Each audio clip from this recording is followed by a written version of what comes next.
Dans la ville mexicaine de Tláhuac, où l'air dense de la métropole se mêle à la riche héritage culturel de ses près de 700 000 habitants, le mois de juin 2019 serait marqué par l'un des cas les plus troublants et énigmatiques de l'histoire criminelle du pays.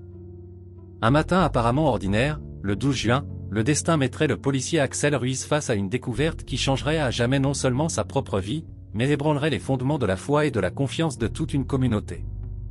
Tláhuac, une région qui avait déjà connu sa part de violence urbaine, était particulièrement tendue à cette époque en raison d'une série d'enlèvements et de meurtres d'étudiants universitaires. C'est dans ce contexte d'appréhension collective que Ruiz, répondant à un appel de routine de la centrale, trouva une Chevrolet Tracker solitaire, garée dans une rue du quartier ironiquement nommé Héros de 1910. Ce qui semblait initialement être un simple véhicule abandonné se révéla être l'épicentre d'un mystère qui consumerait la nation mexicaine pendant les 2 années suivantes.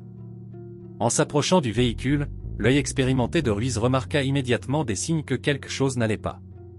À travers les vitres embuées par la rosée du matin, une silhouette humaine reposait sur les sièges arrière.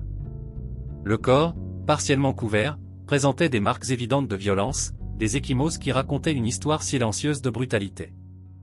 Avec l'efficacité que seules des années d'expérience peuvent fournir, Ruiz alerta immédiatement l'équipe d'enquête et les experts, transformant ce morceau de bitume en une scène de crime méticuleusement préservée.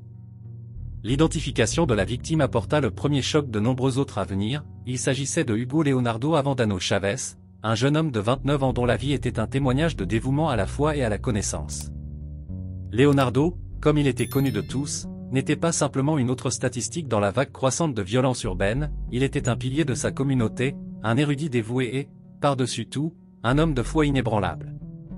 La dernière fois que Leonardo a été vu vivant, il quittait sa résidence la nuit précédente, se dirigeant vers la paroisse du Christ Sauveur, située rue Alfredo Bonfio.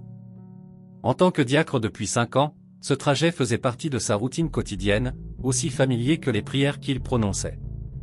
L'église n'était pas seulement son lieu de travail, c'était un sanctuaire où il consacrait sa vie au service de Dieu et de la communauté.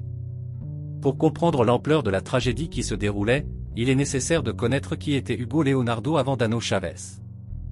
Diplômé en théologie, il représentait une nouvelle génération de religieux, des jeunes éduqués, engagés dans la modernisation de l'Église sans abandonner ses valeurs fondamentales. Sa maîtrise en psychothérapie et en psychanalyse à l'Université intercontinentale était un témoignage de sa recherche pour unir foi et science, spiritualité et compréhension humaine. La récente perte de sa mère avait laissé des marques profondes dans son âme, mais au lieu d'affaiblir sa foi, cette tragédie personnelle sembla la renforcer davantage. Leonardo trouvait consolation et force dans sa dévotion religieuse, transformant sa douleur en carburant pour un service encore plus dédié à l'Église et à la communauté. Même au milieu du deuil, il planifiait son avenir, ayant loué un appartement qui symbolisait sa transition vers une nouvelle phase de la vie, une transition qui, tragiquement, ne se réaliserait jamais. Le père Francisco Bautista, figure centrale dans la vie de Leonardo et ensuite dans le mystère de sa mort, fut le premier à remarquer son absence. L'amitié entre les deux, qui s'étendait sur une décennie, était perçue par tous comme un exemple de mentorat spirituel et de camaraderie au sein de l'Église. L'appel préoccupé du père à Josué, le frère de Leonardo, serait le premier maillon d'une chaîne d'événements qui révélerait des vérités perturbantes sous la surface de cette harmonie apparente. L'enquête qui suivit fut remarquée pour sa rapidité et sa précision, des caractéristiques qui ne sont pas toujours présentes dans les enquêtes criminelles mexicaines. L'analyse du téléphone portable de Leonardo révéla un réseau de messages qui commença à déconstruire la narration initiale. Les dernières communications de la victime indiquaient des projets de passer la nuit chez le père Francisco, un détail qui prendrait des proportions sinistres à mesure que d'autres preuves apparaissaient. Les caméras de sécurité de la ville, témoins silencieux de la tragédie en cours, fournirent un scénario précis des derniers moments de Leonardo. À 23 h le 11 juin, son véhicule fut enregistré arrivant à la maison du père Francisco. Ce qui se passa dans les 4 heures suivantes reste l'un des aspects les plus mystérieux du cas.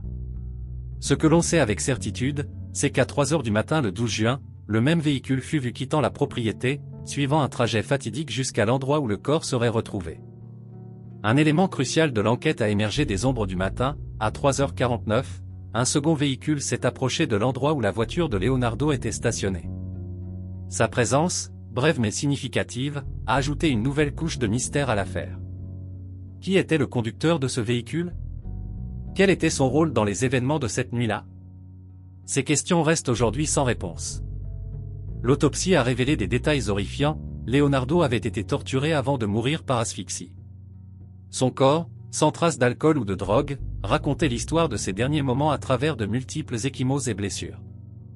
La violence du crime contrastait profondément avec la vie paisible et dévouée de la victime. L'enquête a pris un tournant surprenant lorsque les preuves ont commencé à pointer vers l'improbable. Le père Francisco, ami et mentor de Leonardo, est devenu le principal suspect. Le suivi du téléphone portable du prêtre a révélé une coïncidence parfaite avec les déplacements de Leonardo cette nuit fatidique. La tentative du prêtre de quitter le pays quelques jours après les funérailles a intensifié les soupçons.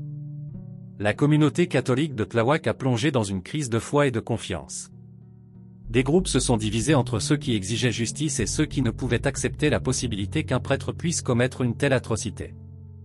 Manifestations, veillées et protestations sont devenues partie intégrante du quotidien de la ville, tandis que l'enquête continuait à révéler des couches de plus en plus perturbantes du cas. Une découverte cruciale a eu lieu lorsque les enquêteurs ont commencé à analyser les finances de Leonardo. Comment un jeune homme sans emploi rémunéré pouvait-il maintenir un niveau de vie comprenant une voiture neuve, un appartement loué et des voyages internationaux? La réponse est venue de l'unité de renseignement financier. Le père Francisco était la source cachée de ces ressources. Dans l'appartement récemment loué par Leonardo, les enquêteurs ont trouvé des preuves encore plus troublantes, un téléphone portable de dernière génération et un iPad contenant des photographies compromettantes impliquant Leonardo et 3 prêtres, dont le père Francisco. Ces découvertes ont soulevé l'hypothèse d'une extorsion comme mobile du crime, bien que cette théorie ait été fermement rejetée par la famille de Leonardo, qui le connaissait comme un homme de principes inébranlables. Le père Francisco a maintenu sa proclamation d'innocence, construisant une défense qui incluait des alibis et des explications pour chaque preuve présentée. Il a affirmé avoir perdu son téléphone portable, suggérant que l'appareil avait pu être accidentellement laissé dans la voiture de Leonardo. Il a déclaré avoir passé la nuit à aider un membre des Alcooliques Anonymes avant de se coucher. Cependant, chaque élément de sa défense a été systématiquement démenti par les preuves techniques et testimoniales. En avril 2021, après 22 mois d'une enquête exhaustive, le système judiciaire mexicain est parvenu à une conclusion. Le père Francisco Xavier Bautista Avalo a été condamné à 27 ans et 6 mois de prison. La sentence, bien que semble-t-il concluante, a laissé plusieurs questions sans réponse. En plus de l'identité du mystérieux conducteur du second véhicule, le débat sur la véritable motivation du crime persiste. La famille de Leonardo, bien qu'acceptant la culpabilité du père, rejette fermement la version officielle d'extorsion. Pour eux, il existe une vérité plus profonde et perturbante qui n'a pas encore été révélée sur ce qui s'est réellement passé cette nuit fatidique. Le père Francisco, de son côté, continue de proclamer son innocence depuis sa cellule, soutenu par une part significative de la communauté catholique qui refuse d'accepter sa culpabilité. L'affaire a laissé des marques profondes dans la société mexicaine, en particulier dans la communauté catholique de Tláhuac.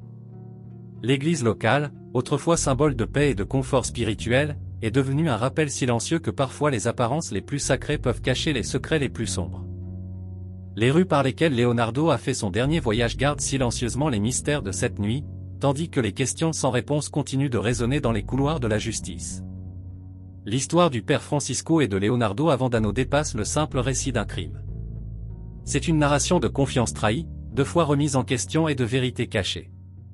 C'est un rappel inquiétant que même dans les institutions les plus sacrées, l'obscurité peut trouver son chemin. Tandis que le père Francisco purge sa peine et que la famille de Leonardo cherche une paix qui semble inatteignable, les rues de Tláhuac continuent de garder leurs secrets, et les questions sans réponse demeurent comme des fantômes agités dans la conscience collective de la ville. Le mystère de la deuxième voiture, la véritable nature de la relation entre Leonardo et le père Francisco, et le véritable mobile du crime continuent d'être des sujets de spéculation et de débat.